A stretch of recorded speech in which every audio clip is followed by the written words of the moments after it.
Olá, bom dia a todos. Bom dia, Rio Grande do Sul, 11 horas e 35 minutos, quinta-feira, dia 7 de novembro. Vamos às manchetes de hoje. Exclusivo.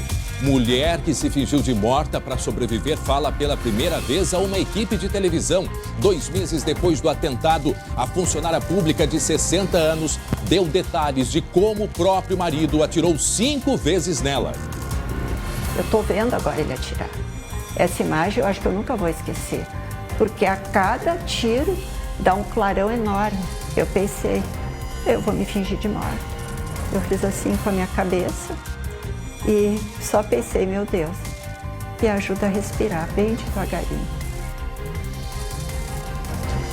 Flagrante, segurança reage a assalto em farmácia e atira no criminoso. Foi na zona leste aqui de Porto Alegre. O colete à prova de bala salvou a vida do vigilante.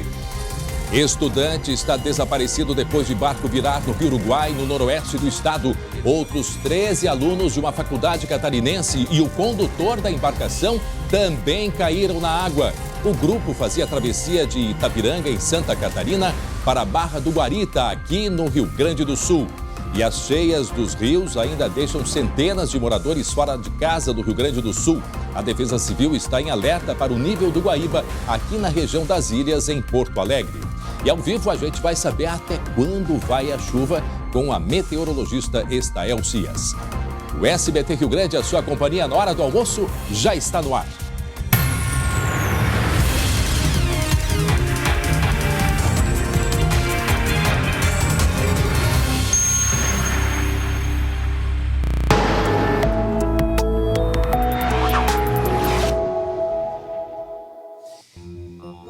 539 pessoas estão fora de casa aqui no Rio Grande do Sul por causa das cheias dos rios. A cidade mais afetada ainda é Rosário do Sul, na fronteira oeste do estado. São 210 pessoas que estão fora de casa. Aqui em Porto Alegre, a Defesa Civil está em alerta para a cheia do Guaíba, em toda essa região aqui das ilhas. A colega Bruna Osterman, ao vivo, mostra agora como está a situação na região das ilhas, a situação neste momento. Bruna Osterman, bom dia, Bruna. Oi, André, bom dia para ti, para quem nos acompanha. Então, a gente está aqui na Ilha do Pavão. Essa é a primeira ilha que inunda quando acontece a cheia do Guaíba. Como já dá para notar aqui, temos uma área bastante alagada, né? Inclusive, já tomando conta aqui, ó, eu tô com uma jardineira, fica um pouco difícil de fazer uma comparação. Mas pra vocês terem uma ideia, meu joelho tá aqui, ó. Então a água tá quase chegando no joelho. Eu tive que botar essa jardineira porque uma bota já não seria o suficiente para conter a água, né? Bom, o que acontece? A Defesa Civil tá aqui agora de manhã, porque realmente começou a subir o nível do Rio Guaíba, chegou a 1,98, 1,98 m. O nível normal aqui na Ilha do Pavão é 1,20 m. E aí, a partir de 2,10 m já é um nível de alerta. Aliás, já é um nível de alerta, não. 1,98 é um nível de alerta e 2,10 já é um nível que exige que sejam retiradas as famílias daqui. Como eu falei, a Defesa Civil e também a Fundação de Assistência Social tá aqui para conversar com os moradores, saber se algum quer sair. Por enquanto, ninguém quer sair, até porque a água inundou, mas ainda não tá chegando tão alta assim. E como a maioria das casas aqui, ó, vão mostrar isso aqui, elas já são um pouco mais altas, né? Exatamente, dá pra ver ali que o pessoal constrói as casas sobre pedras, né? Uma espécie assim de pilar que eles improvisam. O pessoal não quer sair porque tem medo de saque, né, André? Tem esse problema, mas também tem o risco. Mas também tem o risco de doenças, né? Porque, olha só, gente, o nível aí como tá bastante alto e como falta pouco, de fato, para transbordar, né? Então, assim, tem o risco de roubos, né? De saques, só que tem um grande problema, é a questão das doenças, porque com a água se espalhando do jeito que se espalha, o risco de contaminação, né, Bruna? Ele é muito grande. Olha só, muitas crianças por aí também, Bruna. Com certeza, André, o que acontece? Quem mora aqui normalmente trabalha aqui. Então, assim, muitas vezes as pessoas que acompanham quando tem inundação do Guaíba ou de qualquer outro tipo de rio pensam assim, por que as pessoas não saem? Normalmente as pessoas não têm pra onde ir, geralmente elas trabalham próximo ao local. Qual é o detalhe aqui da Ilha do Pavão? A maioria desses moradores trabalha com reciclagem de lixo. E aí eles usam o próprio terreno pra deixar o lixo aqui e, enfim, fazer o trabalho de reciclagem. Só que aí esse lixo também prejudica quando tem essa inundação. poluição, porque aí gera mais sujeira, como a gente consegue ver aqui, olha quanta sujeira. É porque justamente eles fazem esse recolhimento de lixo, que é o trabalho deles, mas aí quando inunda não tem como conter, entendeu? Exatamente, então acaba realmente gerando um perigo, é um perigo de doença, Agora, pode Bruna, ter bicho aqui que a gente não enxerga. Se possível, vamos mostrar de novo ali a correnteza, que está bastante forte. Aí do lado a gente consegue ver, depois a gente vai botar a câmera. Porque ali é o rio, né? Ali já é o Guaíba propriamente dito. Olha só, a correnteza bastante forte e a gente observa que ele já está no nível, né? Já está no nível da rua. E olha só o perigo grande. E em seguida a gente até vai conversar com a Estael Cias, que já está aqui no estúdio, para saber os riscos, porque mesmo que não tenha chovido muito aqui, toda a bacia do Guaíba recebe, são pelo menos 4, 5 rios, né, os afluentes do Guaíba, do lago, do rio Guaíba, enfim. Então tem um perigo muito grande, um risco muito grande dessa água continuar subindo. Então a preocupação ela é evidente e necessária. O que acontece, André, é que quando chove lá na serra, na bacia do Rio das Antas, essa bacia, enfim, a água, né, se vai para os rios aqui da região metropolitana, Rio Jacuí, Rio Caí, e todos esses rios acabam desaguando, era essa palavra que eu não lembrei ali, desaguando no Guaíba, e é por isso que o Guaíba acaba sendo um dos rios, lagos, enfim, que demora mais para inundar, mas de qualquer forma, como a gente pode ver, inunda. Exatamente, tudo isso influencia, né? Mas, sim, o perigo não é se chove em Porto Alegre. Às vezes a gente pensa assim, mas como é que inundou se nem tá chovendo hoje? Certo. É porque essa água vem lá da serra e aí desce todo o estado, passa pela bacia do Rio das Antas até chegar nos efluentes aqui do Guaíba e aí sobe o nosso Rio Guaíba. Tá certo. A Bruna vai continuar com a gente, vai continuar acompanhando na região das ilhas. E eu convido a Estael Cias para chegar até aqui comigo. O Estael Cias, bom dia. A gente viu a situação ali do Guaíba, é uma situação preocupante. Agora, tem o vento sul, né? O vento sul que acaba represando, que aliás a gente sempre ouve, o vento sul represa. É um pouco difícil da gente compreender que o vento sul tem essa capacidade de represar as águas. Então assim, a partir do momento que tu estás vendo aí com a gente a situação do Guaíba, o que a gente pode projetar daqui para frente? Porque começou a chover de novo hoje. Exatamente. Na segunda-feira, a gente até comentou, né, que a situação até então era mais preocupante no centro e sul do estado, como de fato aí a gente já tem vários municípios sendo afetados lá na Zona Sul, na Campanha, na fronteira oeste. Temos aí as imagens ao vivo enquanto isso. De Guaíba, do Rio Guaíba e nas ilhas. Choveu muito na região, na bacia do Jacuí, que é o principal afluente do Guaíba, mas aí no início da semana choveu acabou acumulando volumes muito altos entre a Serra Gaúcha e o Vale do Taquari, o Caí e o sistema Taquari-Antas, que a Bruna comentou na reportagem, acabaram trazendo esse volume maior de escoamento para o Guaíba. A gente tem que lembrar que essas regiões são mais altas, sistema Taquari-Antas lá, a região das Antas realmente 700, 900 metros, região da nascente do Jacuí 700 metros e o Guaíba está ao nível do mar. O Guaíba, está descendo. O lago ou rio, né? Sim, ele é formado por 5 afluentes, né? O 4 ou 5, que é o Gravataí, o Rio dos Sinos, Taquari, Jacuí e o sistema dos Sinos. O Rio dos Sinos, 4 ou 5 rios, Taquari, Jacuí, Gravataí. Eles são nomes muito parecidos também. Só que esses rios, essa região toda, por exemplo, lá em São Sebastião do Caí, onde choveu bastante, a região de Montenegro também está recebendo água que vem lá da região de Estrela. Nós vamos mostrar daqui a pouco. Quer dizer, tudo isso vai chegar no Guaíba. E Estrela hoje, somente hoje, já teve 75 milímetros. Então a gente deve ter um repique dessa cheia no curto prazo. Então já choveu muito no início da semana, temos uma situação de cheia. Choveu bastante hoje, vai ter um repique dessa cheia no curto prazo e depois o nível dos rios tende a começar a baixar. Então, poderemos ter no Guaíba um novo efeito de subida de nível em razão disso, dessa chuva de hoje, amanhã e principalmente aí amanhã, sexta, sábado, no final de semana. E aí no domingo tem vento sul persistente, vento forte, inclusive sul. E a gente tem que imaginar que o Guaíba deságua na Lagoa dos Patos. Quando tem vento sul, a Lagoa dos Patos é como se ela funcionasse como um freio. Então, o Guaíba não consegue escoar em razão desse vento vento sul, funciona como um freio, e aí o Guaíba acaba tendo uma elevação também por efeito do vento sul. E é incrível isso, né? Saber que o vento consegue represar. Isso é uma peculiaridade da nossa região, por ter toda essa distribuição dos rios, da Lagoa dos Patos, da posição do Guaíba. Então tem a ver com o relevo e com a peculiaridade do Rio Grande do Sul. Agora, Stael, a gente está um pouco atrapalhado porque assim, teve calor, teve sol, vem chuva, nos oriente. O que vai acontecer daqui para frente em termos de chuva, sol e calor no Rio Grande? Bom, vamos olhar para a imagem de satélite, que eu acho que dá para ter uma ideia melhor do que está acontecendo hoje. Exatamente aqui nessas áreas coloridas da imagem de satélite, a gente observa que a chuva hoje realmente ficou concentrada entre o centro e o leste do estado, e essas regiões aqui do Vale do Taquari, da Serra e mesmo trechos da Grande Porto Alegre é que tiveram já nesta quinta-feira volumes de precipitação na casa de 40 a 75 milímetros. E aqui a gente observa em toda a fronteira com o Uruguai o tempo já começando a melhorar. Então, nessas áreas que também enfrentam problemas aí em consequência da chuva entre o final de outubro e começo de novembro, a expectativa é boa para as próximas horas e para sexta-feira. Temos a imagem de radar, que aí mostra a chuva, isso aqui é nebulosidade. A chuva aqui, a imagem não está muito nítida, mas a chuva concentrada aqui entre Passo Fundo, Litoral Norte Gaúcho, esses pontos em vermelho identificam chuva forte que está avançando para o campus de cima da serra, para os aparados. A chuva também já se afastando aqui do sul e do oeste, como a imagem de satélite mostrou, o tempo está melhorando.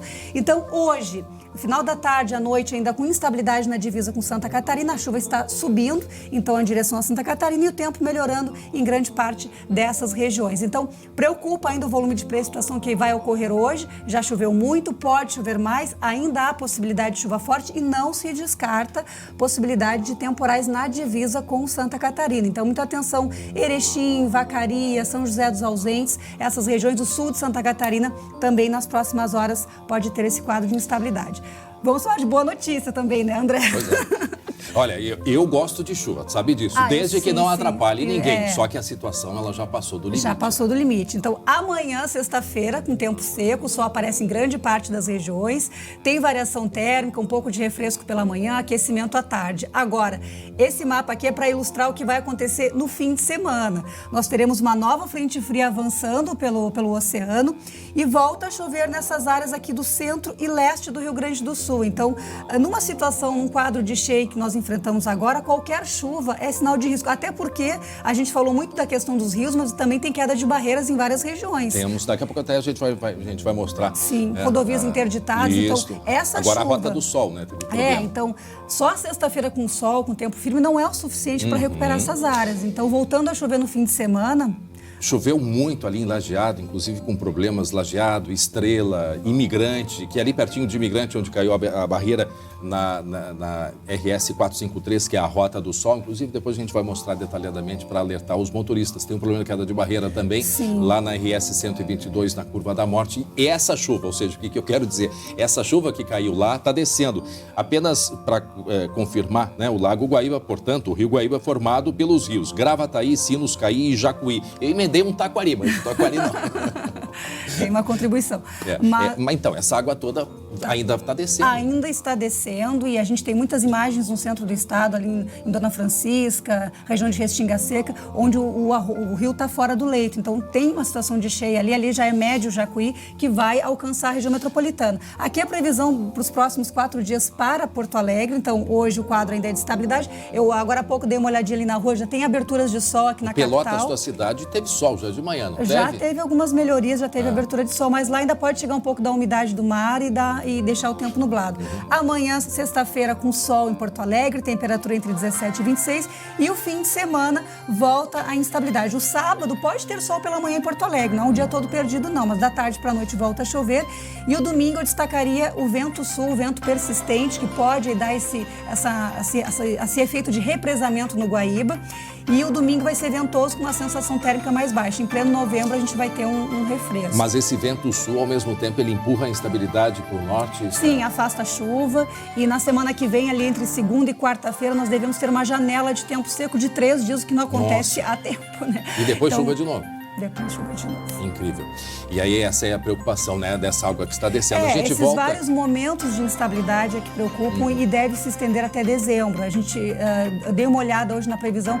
Ali os últimos 7, 6 dias de novembro nós devemos ter um alívio. uma diminuição da chuva, mas... Vamos dar uma olhadinha como é que está a situação lá do Guaíba. Vamos ver. A Bruna Osterman está por lá. Vamos acompanhar a situação bastante preocupante.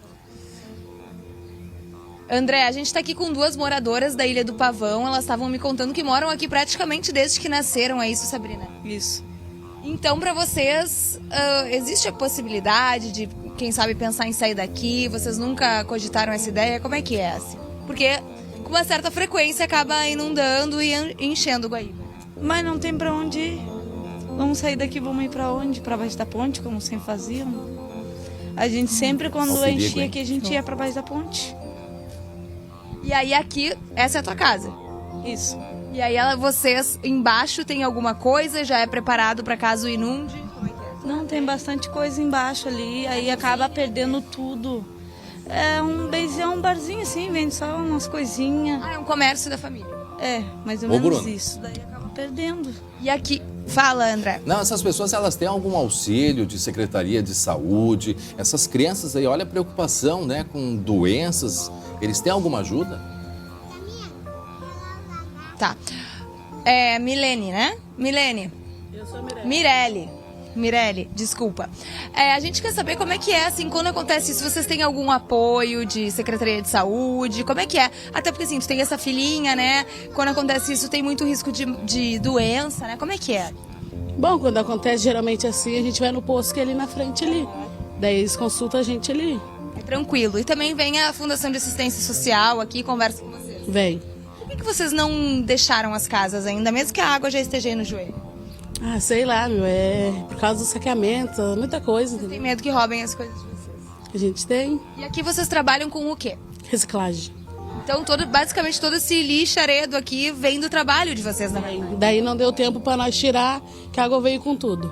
Porque nós estava organizando lá para baixo da ponte, daí... Vocês estavam começando a organizar, mas aí foi mais rápido do que vocês esperavam. Foi.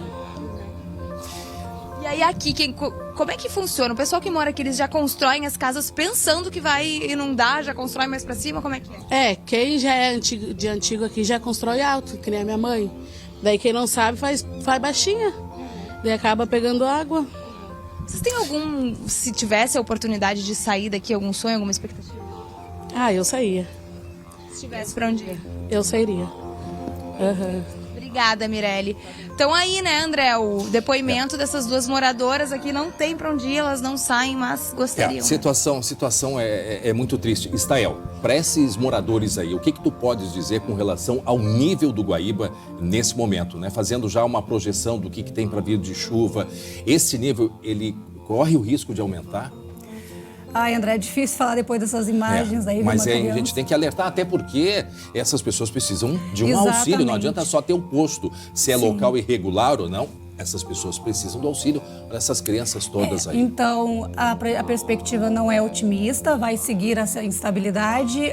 Nós devemos ter o nível do rio se mantendo alto, primeiro por efeito da chuva que hoje caiu já nas regiões importantes do Guaíba, e principalmente o vento sul no final de semana. Então, a situação não deve melhorar. A situação continua preocupante nessas áreas, que são as primeiras áreas a serem afetadas, né? Porque o nível do rio na capital, em outros trechos, por exemplo, no Cais Mauá, a partir de 3 metros aqui representa risco. Então, a situação naquela área não é preocupante, mas realmente nas ilhas o efeito ele chega muito antes e realmente é terrível. A região de Teutônia, né, no Vale do Taquari, ela dá para se dizer que ela é cabeceira de muitos rios ali, Sim, né? sim. A gente está vendo imagens lá de Taquari e nós vamos até a redação porque o colega Marcelo Chemali tem detalhes do que está acontecendo por lá e que já é uma prévia do que vai refletir mais adiante aqui, né, Estel? Exatamente, é o mesmo eu estava falando da região central do estado. A gente está vendo muitas imagens de inundação hoje em vários trechos do estado, aí a queda de barreira, que é uma preocupação também, apesar de o sol aparecer nessa sexta-feira, não é o suficiente para evaporar, para diminuir essa infiltração de água. Vocês imaginam, eu estava olhando os dados de outubro e esse começo de novembro, tem muitas áreas no estado que tiveram mais de 400 milímetros. Olha só, imagem ao Meu vivo aí, Deus. gente. Imagem ao vivo. Que é um lagarto isso? Um lagarto. Parece um lagarto. Olha só, o que a gente alertava, gente. Atenção, quem está ligando a televisão agora, SBT ao vivo, SBT Rio Grande mostrando a situação das ilhas aqui em Porto Alegre. Chamávamos a atenção há pouco para o risco destas crianças, dessas famílias, em meio a toda essa sujeira. E a gente sabe que a água circula por tudo e carrega consigo doenças. E animais também. Sim. Quer dizer, provavelmente tem cobra, tem esse lagarto que já foi pego ali na mão e muito mais. Certamente muitos ratos. Que agora, os dourados, os escorpiões também têm um risco muito grande. Quer dizer, é uma situação muito grave. Descalças ali, ou de chinelo, realmente tendo contato direto com essa água que certamente está contaminada, até porque a gente vê o lixo junto com a água, então é realmente desolador de ver essas imagens aí. Até importante, Brunas, tu questionar depois se outros bichos têm aparecido aí pela região, porque é um alerta importante que a gente faz para as autoridades terem atenção em especial também com esses bichos peçonhentos que tem por ali, porque eles estão circulando. A região das ilhas é uma região de mata, é uma região em que a água circula e leva esses animais para todos os lados. Enfim, bom, a gente vai até a redação porque o Marcelo Chemali, ele tem detalhes do que está acontecendo lá em Teutônia, naquela região toda do Vale do Taquari. Não é mesmo, Marcelo Chemali? Bom dia. Exatamente, André. Bom dia para ti, bom dia para a Estael, para todos que estão nos acompanhando aqui no SBT Rio Grande. Que primavera chuvosa, né, André? É verdade. A gente acompanha imagens da cidade de Teutônia, onde o nível do rio Boa Vista está 2 metros acima do nível normal. Esse é um rio que deságua no rio Taquari, né, que é do Vale do Taquari, subiu, transbordou bastante, a água invadiu as ruas da cidade lá de Teutônia. 3 ruas estão bloqueadas totalmente, André. Uma delas é a Avenida 1 Leste, próxima à Associação dos Funcionários da Prefeitura. A água cobriu calçadas também, né, uma força bastante interessante aí no ponto de vista ali de volume, né, André? A gente vê correntezas ali se formando, né, mesmo dentro da cidade, né? A água cobriu calçadas, os bombeiros estão em alerta lá em Teutônia. Por enquanto, uma família precisou do apoio, né, para sair de casa com crianças. A gente viu também ali na sequência uma imagem na Rota do Sol, na RS 453, onde há um bloqueio na cidade de Westfália. Na sequência a gente vai mostrar novamente aí uma rocha se desprendeu do barranco e interrompeu o trânsito. Essas são imagens, né, André, do rio Boa Vista, lá em Teutônia. Na sequência vamos mostrar a Rota do Sol. Você citou também a questão da queda de barreiras na 122 no início lá da terça-feira e agora também na Rota do Sol. Agora aí, ó, para a imagem aí, só porque, Marcelo. Essa é uma imagem. Essa é a imagem. Rota do Sol, André. Isso, e depois a gente vai mostrar com mais detalhes onde é que é esse trecho, porque é a segunda queda importante de barreira. Tivemos na 122, ali na Curva da Morte, que continua totalmente bloqueada, e nesse trecho foi ontem que caiu essa barreira. Isso depois no mapa a gente vai mostrar, mas é perto do acesso de imigrante. Isso é região da cidade de Westfália. Isso ali no Vale do Taquari. E esse ponto está em meia pista, e essa é a preocupação, Estael, com essa chuva constante. Sim, né? E aí independe de quantidade e intensidade. Pois para a situação de queda de barreira, o solo já está encharcado, foram mais de 400 milímetros nessa região, somando outubro e esse começo de novembro, e qualquer chuva fraca, qualquer garoa é o suficiente para deflagrar aí novos deslizamentos e queda de barreira nessas regiões. 400 milímetros de água, isso seria o normal para mais ou menos 4 meses de chuva. 3, 4 meses. 4 meses. Em questão de 30 dias, 30, 35 dias. A gente vai mostrar aqui o mapa, só para quem está nos acompanhando, que vai pegar a estrada, pretende viajar no final de semana, é bom ter muito cuidado com queda de barreira. A gente vai mostrar aqui, ó. Aqui primeiro, quem está em São Vendelino e quer chegar, né, quer ir a Farroupilha, tem que fazer esse desvio aqui, ó. Tem que fazer, deixa eu mostrar aqui na minha mão aqui, seguindo esse trecho, ó, seguindo por esses pontos vermelhos aqui, porque aqui assim, ó, houve a queda de barreira, né, na RS 122, que está totalmente bloqueado esse trecho de São Vendelino até Farroupilha. Então precisa fazer a volta ou ir até Caxias do Sul para descer. E o outro ponto fica aqui, ó, na cidade de Westfália. Então, tem rotas alternativas, é o trecho da RS 453, naquele trecho RS, que é a conhecida Rota do Sol, onde teve a queda de barreira ontem, prejudicando a circulação. Ó, tá aí em mais detalhes. Aí o trecho aonde caiu essa barreira, que fica no acesso à cidade de Imigrante também, Imigrante, no Vale do Taquari. RS 453, a conhecida Rota do Sol. Então são dois trechos importantes e alerta importante, porque, como dissemos, o solo úmido, risco de cair mais barreiras. Isso, e esses são dois primeiros sinais, eu diria, né? Porque realmente com o tanto que choveu, com o quadro de instabilidade que se mantém hoje, amanhã alivia, mas aí sábado e domingo volta a chover. Inclusive sábado pode chover forte. Então um novo momento de chuva forte, depois de todo esse período de umidade, realmente representa risco para essas áreas. Sábado, então vamos repetir, risco de chuva forte. Da tarde para a noite, principalmente. Da tarde em todo o estado, Estael. Principalmente áreas do centro e leste, que contempla justamente Vale do Taquari, Serra e Litoral Norte Gaúcho. Aquela região ali de Rosário, a região de Jaguarão, onde começou a chuva lá na semana passada. Como é que está a situação desses rios e a projeção daqui para frente? Acredito que essas áreas elas têm uma gradativa melhora, porque a chuva diminui.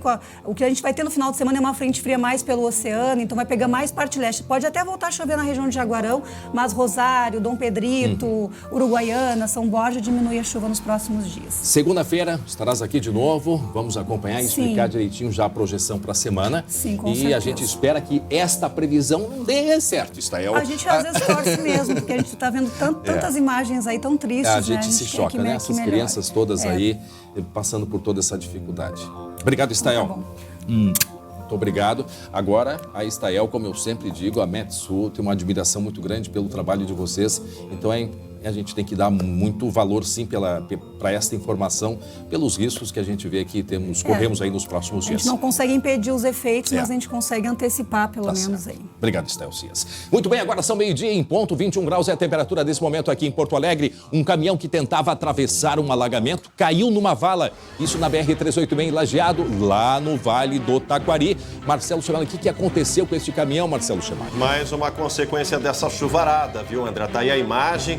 O caminhão atravessado na via, chuva forte que caiu hoje por volta das 7 horas da manhã, e aí fez com que a via lateral da rodovia transbordasse também, e aí o caminhão tentou atravessar a estrada, mas acabou caindo nessa vala. O veículo ficou, como se diz aí, acavalado, né, André? Precisou ser removido com um guincho. O caso, perto das 7 da manhã, como eu destaquei, outros veículos tiveram também dificuldade. A imagem impressionante, né? Imagino que esse motorista passou ali quando o veículo ficou trancado. Se perdeu, né? Se perdeu nessa vala toda coberta por água, né? Não há como prever ali a profundidade. Ele tentou atravessar, ficou trancado, não se feriu. O veículo ficou trancado ali, mas o motorista não se feriu. Ficou com bloqueio parcial nessa região por algumas horas, mas, segundo a Polícia Rodoviária Federal, a situação neste trecho da BR-386 já está normalizada, viu, André? Agora, o que me chamou a atenção, Marcelo Chemali, para quem não conhece a região ali de Estrela e Lajeado,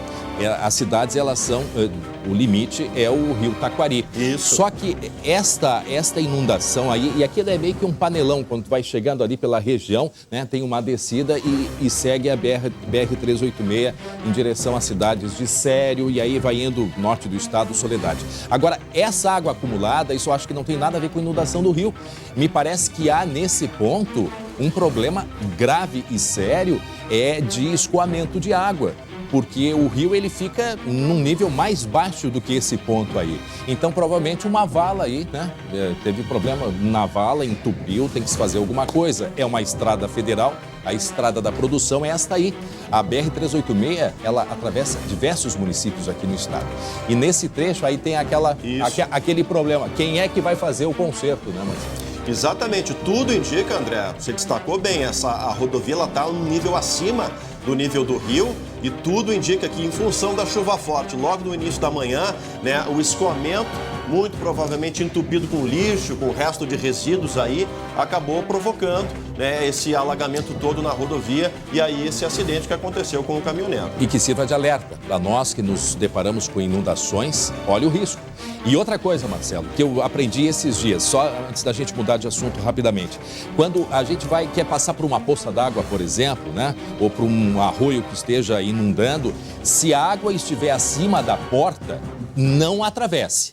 Enquanto que a água passa por baixo do carro, ainda há um nível de segurança. Fora isto, não se arrisque. Vamos para outro assunto muito preocupante. Um estudante está desaparecido depois do naufrágio de um barco no Rio Uruguai, que fica lá no extremo norte do estado. Foi ontem por volta de 11 da noite. Os bombeiros de Santa Catarina e também aqui do Rio Grande do Sul estão fazendo buscas. Uma situação dramática, preocupante. Aí as pessoas do porto, né, aguardando notícias do resgate desse aluno de 19 anos, Marcelo Chemari. E o que dificultou bastante o início desse trabalho, André, foi exatamente a questão da noite, né? Da luminosidade. Agora a gente já vê imagens aí do Corpo de Bombeiros fazendo aí uma varredura nas águas. Ali os bombeiros lá de Três Passos, Itapiranga, e de Itapiranga em Santa Catarina, ali na fronteira, começaram a busca por volta das 5 horas da manhã de hoje, retomaram no Rio Uruguai. O estudante fazia parte, André, de um grupo de 13 pessoas, mais o condutor dessa turma toda. A embarcação que faz o transporte de passageiros entre a Barra do Guarita, que fica no noroeste aqui do nosso estado, e Itapiranga, em Santa Catarina. Perto das 11 da noite, você já destacou ontem, o barco naufragou no Rio Uruguai. 12 estudantes e o condutor conseguiram se salvar, todos caíram na água, 12 conseguiram se salvar, muitos deles precisaram aí nadar para chegar até a margem, mas um aluno de 19 anos, morador de Vista Gaúcha, está desaparecido até agora, não foi localizado. O grupo voltava de uma aula em Santa Catarina, perto para o porto da Barra do Guarita. Moradores da região também afirmam que é comum, né, pessoas fazerem a travessia sem coletes. Eles estavam sem coletes. Estudantes que estavam no barco disseram que havia excesso de passageiros. Segundo eles, a água começou a invadir o barco pela parte da frente, quando o outro barco cruzou no sentido contrário, provocou uma onda, né, uma marola mais forte, e aí essa onda invadiu a embarcação e começou aí a provocar o naufrágio. Os estudantes que sabiam nadar conseguiram se salvar, chegaram até a margem. Agora, situação dramática que aconteceu ontem às 11 da noite, passou durante toda a madrugada e hoje aí a retomada das buscas.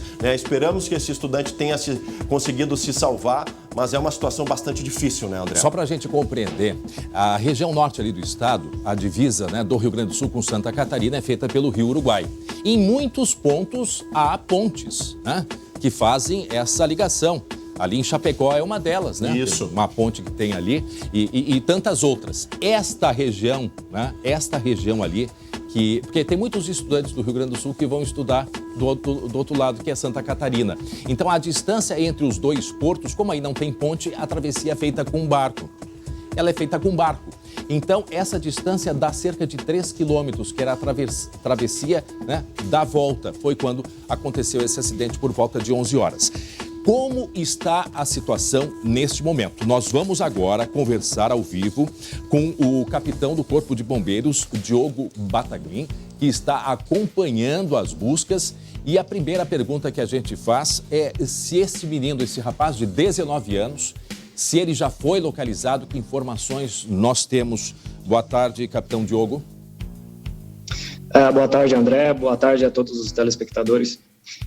Infelizmente, o jovem aí de 19 anos ainda não foi localizado. Ele ainda não foi localizado. As buscas, a gente tinha uma informação que seriam retomadas à tarde. Há um problema de visibilidade na região. Os helicópteros tentaram sobrevoar, mas a neblina é muito forte. Como é que está a situação nesse momento aí? As buscas continuam sendo feitas, capitão? Então, desde que a gente recebeu o chamado informando que essa embarcação havia naufragado por volta das 11 horas de ontem, das 23 horas de ontem, após os alunos estarem retornando para suas residências. Pessoal do Rio Grande do Sul que faz faculdade aqui no e volta à noite depois, município de Itapiranga. A gente já iniciou as buscas imediatamente após a informação do acontecido. E elas persistem durante o dia de hoje, à noite, sempre no intuito de tentarmos localizar, então, o jovem. Capitão, essa travessia ela é feita por um barco, é um barco pequeno, né? A gente vê que não é um barco de uma estrutura muito grande, não. Inclusive, nós temos uma imagem de um outro dia, a imagem do barco que é fazendo esta travessia entre Rio Grande do Sul e Santa Catarina. A gente vai mostrar em seguida a imagem. Tá aí, a imagem a gente pode observar ali num dia com sol. Ele é um barco eu não sei dizer quantos pés, mas é um barco pequeno. Ele é um barco pequeno. Segundo informações, ele estava sobrecarregado. Eu não sei, o senhor vai poder confirmar isso. O normal seriam 11 e estariam 17 jovens ali dentro. E uma outra preocupação, havia bote salva-vidas, porque as informações que nós temos, inclusive de estudantes, é que ninguém, não era costume se colocar, não havia uma exigência. Isto procede, capitão? Então, infelizmente, o que acontece é que a gente observa que após um acontecimento desse, todos passam a utilizar o colete salva-vidas. Mas a informação que a gente tem, a gente presencia também durante no dia a dia, porque o fluxo de pessoas aqui, tanto do Rio Grande do Sul para Santa Catarina, como de Santa Catarina para o Rio Grande do Sul, nesse trecho do rio, ela é muito frequente. São vários barcos desse, igual a esse que acabou naufragando ontem, que fazem essa travessia, levando estudantes, levando os trabalhadores. E infelizmente a maioria das travessias acontecem com as pessoas não utilizando o colete salva-vidas. E o nível do Uruguai ontem à noite era de 3 metros acima do normal. Como é que está a visibilidade da água? Porque eu imagino que esteja prejudicado, né, capitão? Isso, esse é um dos fatores que acaba dificultando um pouco o nosso trabalho de busca. Tendo em vista a largura do rio ser bastante grande, o rio está um pouco abaixo de 3 metros agora, acima do nível normal. Tem uma correnteza bastante forte, a água está bastante escura e a gente tem um trecho aí de aproximadamente 16 quilômetros para fazer buscas na tentativa de localizar aí esse jovem de 19 anos. Isso é bem perto do salto do Iucumã, né? Isso mesmo. O nosso maior limitador por questões de segurança das guarnições, do pessoal que está realizando as buscas, é chegar nas proximidades do salto, né? A partir daí a gente não tem mais como, infelizmente, não tem mais como avançar nas buscas devido ao risco das guarnições. Porque nessa região do Salto do Iucumã é uma quantidade muito grande de pedras, né? Então, por isso a dificuldade. Alguns objetos foram encontrados hoje de manhã aí na região. O senhor poderia me dizer quais foram? Há alguma pista deste aluno, hein, capitão? Os objetos que foram encontrados pelo Corpo de Bombeiros foram por volta das 2 horas da manhã de hoje ainda. Foram um colete salva-vidas, uma boia rígida e 2 galões de combustível vazios. Eles foram encontrados a aproximadamente 10 quilômetros do local do acidente. Ou seja, 3 horas depois, esses objetos estavam a 10 quilômetros do local do acidente. O barco, ele Mas, afundou? Infelizmente, a informação que a gente tem aqui é que o barco afundou. E não sabe onde está o barco agora? Não temos essa informação ainda. E o senhor sabe me dizer qual foi a distância que esses alunos e também o condutor do barco, que distância eles tiveram que nadar e eles foram todos para o mesmo ponto ou foram para a margem? Nos relate o que aconteceu a partir do momento desse acidente. Porque eles começaram a ver água entrando, né, no barco. E aí, de repente, o barco começou a afundar e eles todos saltaram. Narre pra gente o que o senhor ouviu, como é que foi esse momento de nadar e o resgate, capitão. Isso, como tem vários outros barcos que fazem o mesmo trajeto, levando essas pessoas, rapidamente outros que estavam por ali acabaram auxiliando os estudantes que eles relatam que estavam bastante apavorados, gritando por socorro. Alguns coletes parece que estavam dentro do barco, alguns conseguiram se apoiar nesses coletes, enquanto uns foram resgatados por outros barqueiros aqui da localidade, alguns, pelas informações que a gente tem, conseguiram nadar até a margem, que chega ali de aproximadamente 1 quilômetro. Quantos metros, mais ou menos, eles nadaram? Porque a distância, a largura são 2 quilômetros, mas a distância que o barco percorre são cerca de 3 quilômetros, né? Quanto que eles tiveram que nadar, o senhor sabe? Aproximadamente aí a informação que a gente tem que eles conseguiram nadar quase 1 quilômetro. Nossa, isso é muita coisa naquele horário, naquela escuridão. Meu Deus, que dificuldade. Bom, nós vamos continuar acompanhando, né? E qualquer informação dentro do que for possível, a gente espera que seja encontrado esse garoto de 19 anos, o único, né, que ainda não foi encontrado. Os demais, acho que não tem nenhum ferido com gravidade, mas todos menos esse de 19 anos, que é de Vista Alegre, a cidade dele, né? é uma cidade aqui no norte do Rio Grande do Sul. É Vista Alegre a cidade, capitão? Isso mesmo. É de Vista Alegre aqui do Rio Grande do Sul. Seguem as buscas, então, agora à tarde. Eu agradeço ao senhor, o capitão Rodrigo Bataglin, capitão do Corpo de... Diogo Bataglin, capitão do Corpo de Bombeiros aí da região. Muito obrigado por sua atenção aqui com a gente. Tem uma informação agora que nos chega. Um barco, atenção, informação chegando nesse momento. Um barco afundou agora de manhã na cidade de São José do Norte, que fica no extremo sul do estado. 3 mortos e 1 desaparecido. Informação que nos chega em São José do Norte, certamente, eu não sei se é na região da Lagoa, em alguma lagoa, a informação, ainda não temos a informação, mas mais um barco que afundou no Rio Grande do Sul, em São José do Norte, que é no extremo sul, informação de 3 mortos, informações preliminares, informação que acaba de chegar nesse momento. O que eu estou sabendo aqui, eu estou passando para vocês, telespectadores, as nossas equipes de produção estão acompanhando e daqui a pouco nós trazemos outros detalhes. 12:14 agora. Atenção, eu quero a sua atenção porque é exclusivo.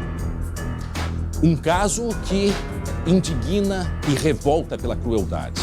Vocês lembram daquela servidora de 60 anos que quase foi morta pelo ex-marido aqui em Taquara, no Vale do Paranhana? Depois de 2 meses desta tentativa, de feminicídio, ela quebrou o silêncio e falou com a nossa equipe e contou tudo o que aconteceu naquela noite. E os detalhes com exclusividade aqui no SBT.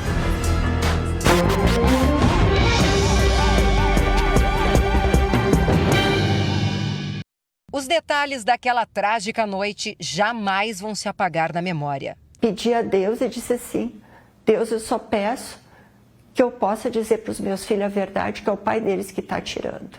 As cicatrizes não deixam esquecer.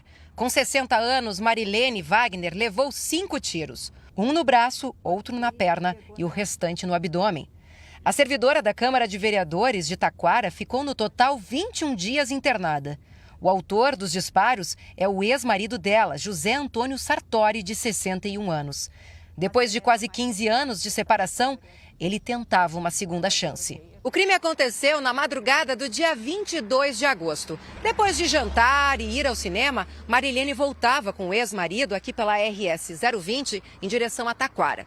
Depois que passaram por esta ponte, José Antônio simulou que havia um problema mecânico. Parou o carro e desceu.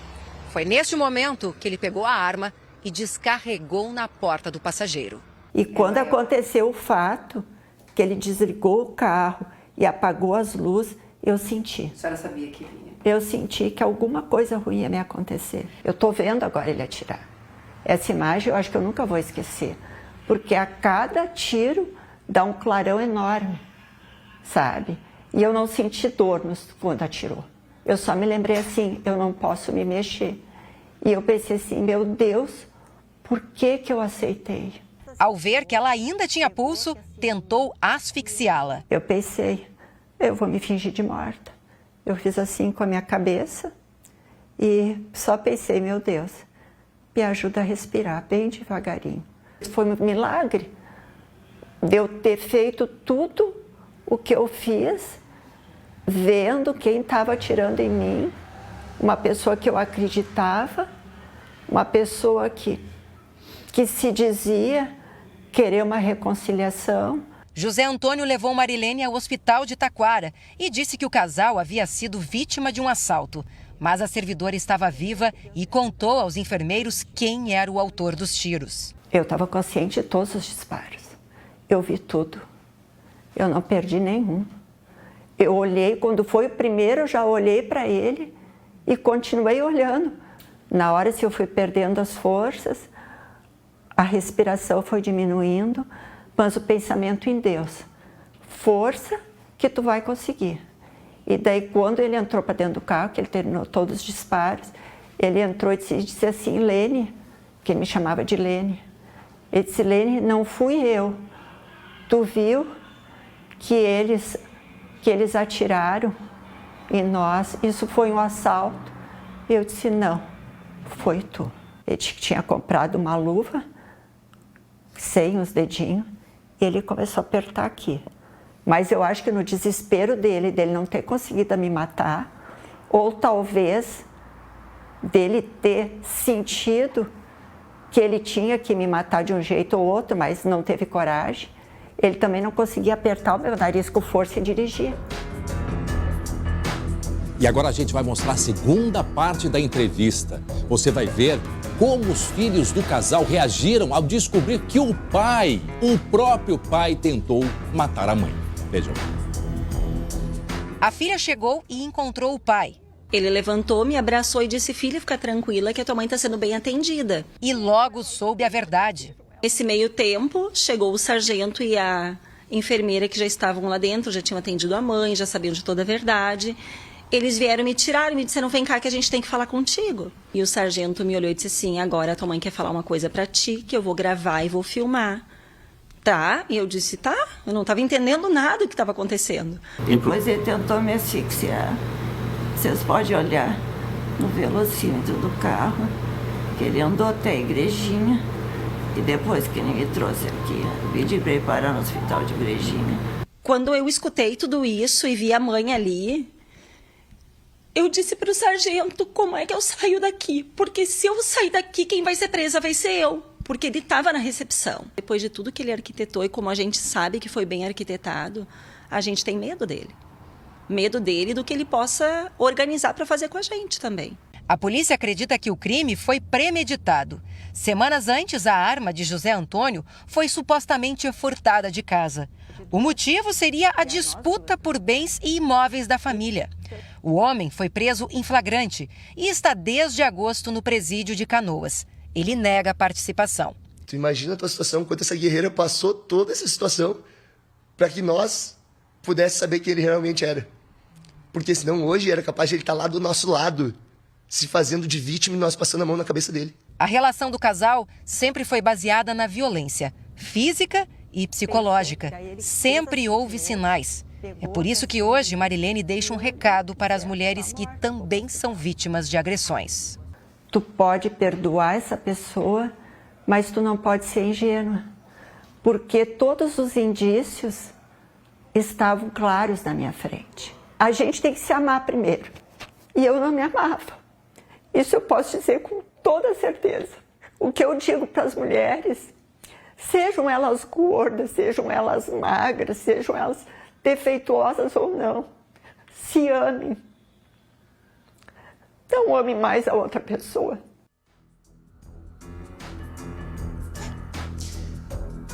Dona Marilene, um beijo carinhoso para a senhora, para a sua família, porque assim, a senhora é vencedora 2 vezes. Primeiro, pelo que passou, se fingiu de morta para estar aqui contando para a gente, para estar com a sua família. E em segundo, por esse depoimento, né? Pela confiança, ter conversado, né, com a nossa equipe, com a Lu, pela sua coragem, o exemplo que a senhora está dando, o alerta que a senhora está passando para muitas mulheres e muitos homens também. Então, muito obrigado e a gente deseja uma recuperação melhor ainda para a senhora. Beijo grande de coração, né? Um beijo grande para a senhora e para toda a sua família. Muito bem, mudamos de assunto, 12h, 21 minutos. Você vai ver ainda hoje um flagrante. Um segurança reage a um assalto em farmácia e atira no criminoso. Foi na Zona Leste aqui de Porto Alegre. O colete, a prova de bala, salvou a vida desse vigilante. Daqui a pouco os detalhes. Antes eu quero que vocês fiquem com este recado que eu tenho para vocês. Você já tentou parar de fumar várias vezes e não conseguiu? Isso é mais comum do que você imagina. Mas agora eu tenho uma boa notícia para você. Chegou Fumazil. Fumazil é um comprimido que dissolve rapidamente na boca e auxilia no combate ao tabagismo e aos sintomas da abstinência dia após dia. Veja o recado do Marcelo Serrado. Eu tentei parar de fumar, mas depois eu voltei. E eu também voltei. Voltei a nadar. Voltei a correr. Voltei a jogar. Voltei a dançar. E o mais importante, eu voltei a me sentir melhor. Tudo isso graças a Fumazil. Fumazil é um comprimido que dissolve rapidamente na boca, que auxilia no combate ao tabagismo e aos sintomas da abstinência, dia após dia. Escolha uma data para parar de fumar e conte com a ajuda de Fumazil. Escolheu não fumar? Escolha Fumazil. Viu só? Com Fumazil ficou mais fácil parar de fumar. Fumazil tem fórmula exclusiva que ajuda a controlar a ansiedade e a vontade de fumar. E o melhor de tudo é que Fumazil não contém nicotina e não tem efeitos colaterais. Você encontra Fumazil em todas as farmácias do Brasil, mas a preços promocionais na rede de farmácia São João. Ao chegar à farmácia, não aceite outro, exija Fumazil. Escolheu não fumar? Escolha Fumazil.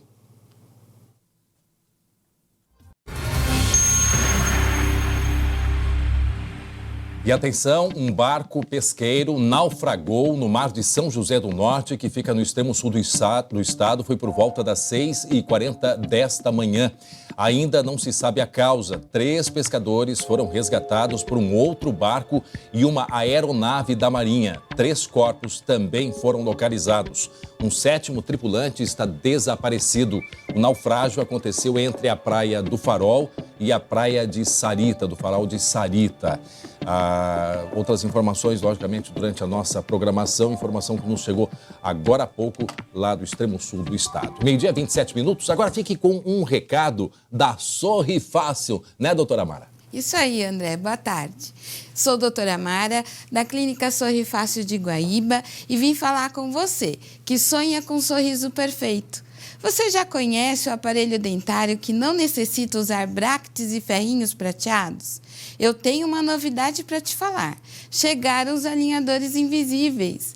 Os alinhadores são plaquinhas bem fininhas que se encaixam nos dentes e podem ser removidos com facilidade para comer. O melhor, o tratamento tende a ser 40% mais rápido que qualquer outro tipo de aparelho. Você fica com os dentes alinhados e não precisa se preocupar com aqueles brackets que incomodam. Não perca, tenha um sorriso mais bonito e por muito menos tempo. Com os alinhadores invisíveis. Muito bem, então agende já a sua avaliação na Sorri Fácil, a Sorri Fácil que estiver mais perto de você. Ligue 0800 600 3130 ou acesse o site www.sorrifacil.com.br. Sorri Fácil, sorrir é uma conquista. Muito bem, vamos ao esporte. Deixa eu chamar aqui o meu amigo Jeremias Werneck. Como é que está o senhor? Tudo bem? Tudo bem, tudo certo. Que camisa, hein? Estamos esperando em André Har. Olha. Antes de mais nada, diga. Buzina, Douglas. Buzina que eu cheguei aqui para Kia Sun Motors. Certinho, ó. Ó, Douglas. Mais uma vez. Tem que ensaiar melhor hoje. isso aí. Tem que ensaiar melhor isso aí, André. Bom, tá muito certo. Bom, hoje tem jogo, aliás. Rodada. Muito futebol, uma rodada. Rodada dupla pra gente aqui. Grêmio e Inter jogam hoje. O Inter joga contra o Ceará lá e o Grêmio recebe o CSA aqui. O Ceará do Adilson Batista. É. Certo? E o CSA do Argel. Do Argel, Tem gente conectada tudo com em o casa. Grenal do outro lado. Tomara que pra Grêmio e pra Inter, o pessoal conhecido deixa um pouquinho, né? Porque Grêmio e Inter precisam vencer. Precisam vencer porque tem que subir ali no G4. Né? Vem cá, que história é essa? Vai ter ingresso no Campinho? Pô, mas tu tá bem informado, hein? Ah, sim. Segura aqui então, ó. Opa! No chute a gol, olha aí, tem ingresso. Olha aqui, ó. 2 ingressos pra Grêmio e CSA. Grêmio pode chegar a 4ª vitória seguida no Campeonato Brasileiro, hein? E detalhe, André, já que eu tô falando de ingressos pro torcedor gremista, já pensou um espaço só seu durante o ano todo na Arena? Pacote de contratação anual foi pensado especialmente para você, empresário, que gosta de compartilhar os momentos com os amigos, com os parceiros de negócio, além de assistir a todos os jogos oficiais do Tricolor em um camarote com amplo espaço interno, mobiliado, com TV a cabo, Wi-Fi grátis, serviço de comida e bebida mediante contratação, tudo isso você garante com uma vaga de estacionamento ainda, viu? E possibilidade de customizar o espaço com a sua marca. Ainda realizar reuniões em horário comercial lá na Arena. Adquira mais informações e o seu pacote pelo e-mail comercial@arenapoa.com.br ou pelo telefone 3092 9676 e também o 3092 9677. É a sua empresa na Arena, nos jogos oficiais do Grêmio, o ano todo, André. Muito bem. Então, fui. Daqui a pouco no Campinho. Tchau, tchau. Até já. Meio-dia, 31 minutos, atenção, flagrante. O vigilante de uma farmácia reagiu a um assalto e atirou no criminoso. O segurança também foi atingido, mas foi salvo pelo colete à prova de balas, não é mesmo, Marcelo Chemali? Exatamente, André. Olha, assalto na zona leste de Porto Alegre, bairro Alto Petrópolis, 8h30 da noite. No início da imagem, a gente percebe que esse bandido estava ali olhando os produtos e, de repente, se virou, André. A gente vai ver ali, ó, disfarçando como se fosse um cliente, aí ele se vira. Mas já saca a arma e sai atirando. O que ele não esperava é que, do outro lado, o segurança já estivesse observando, né, a ação dele. Aí, nessa troca de tiros, o que aconteceu, André? O segurança foi ferido com um tiro de raspão na orelha, em uma das orelhas, e também na altura do tórax. Só que ele usava o colete à prova de balas. E esse bandido acabou sendo atingido por 3 disparos. Ele não usava colete, fugiu depois, aí as marcas, né, o vestígio aí do sangue do bandido, a mochila que ele abandonou na hora da fuga. E logo em seguida, a Brigada Militar, André, conseguiu prendê-lo em flagrante. Ele estava próximo a uma praça, já baleado 3 vezes pelo segurança dessa farmácia. A farmácia fica na Avenida Protásio Alves. Agora a gente percebe que não havia clientes no momento, felizmente, André, mas os funcionários da farmácia foram ameaçados. Houve essa troca de tiros muito rápida e o segurança bastante atento. Percebeu que alguma coisa de grave iria acontecer e também já estava com a arma ali de prontidão, né, de prontidão para tentar defender os colegas e a própria vida. Rápido no gatilho. Rápido no gatilho, usava colete à prova de balas, foi salvo por conta disso. O bandido preso em flagrante foi encaminhado ao hospital e agora está sob custódia da Polícia Militar, deve ser encaminhado aí à delegacia de polícia nas próximas horas. 3 tiros? 3 tiros, foi baleado por 3 tiros, né, abandonou a mochila ali, tentou fugir, ficou tentando se recuperar ou chamar socorro em uma praça próxima ali da Avenida Protásio Alves, quando no patrulhamento a Brigada Militar alertada conseguiu prendê-lo em flagrante. Foi socorrido ele e o vigilante. O segurança também está no mesmo hospital, o Hospital Cristo Redentor, que fica na Zona Norte. Os dois estão se recuperando, o vigilante já sem risco de morte, e o estado de saúde desse bandido ainda não foi informado pela assessoria de imprensa do Hospital Cristo Redentor, mas o flagrante impressiona pela rapidez, né, André? Não, ele já se vira incrível. E já sai sacando a arma e atirando. Só que do outro lado estava o vigilante, né? E se fazendo, olhando como se tivesse que queria comprar fralda, que estava olhando para cima, né? É um artista, né? Podia trabalhar numa novela. E aí ele pega, se vira, atira, larga a mochila. Eu não entendi porque que ele largou a mochila. Agora tem gente que leva assim um tiro, né? Morre. O cara levou 3 tiros e tá lá se recuperando no hospital. Né? Curiosidades. Muito bem. Meio-dia, 34 minutos. Obrigado, Marcelo Chemali. Ok. Hoje tem o Carlos Alberto da Nóbrega e sua turma aqui na telinha do SBT. Vamos dar uma olhadinha, então, num trecho da praça de hoje? O pobre dá tantas vezes que se comprar um circo, o anão cresce, rapaz, pelo amor de Deus. O dinheiro ou a vida? E ele falou, eu sou casado. Que dinheiro, que vida, pô! Tô interessado aqui dentro do teu coração, falei pra ela. Lógico. Ela lacrimejou na hora, cara. E fui cantando no ouvidinho dela, caneta azul, azul, pendente, Muito bom, né? A Praça é Nossa, hoje, às 11h15 da noite, logo após o programa do Ratinho. Muito bem, meio-dia, 35 minutos, rodada para a dupla Grenal, em meio a muitos mistérios, né? Sobre técnicos e tudo mais. E a gente vai conversar agora, a partir de agora é o Campinho, ele é o dono do Campinho, Jeremias Werneck.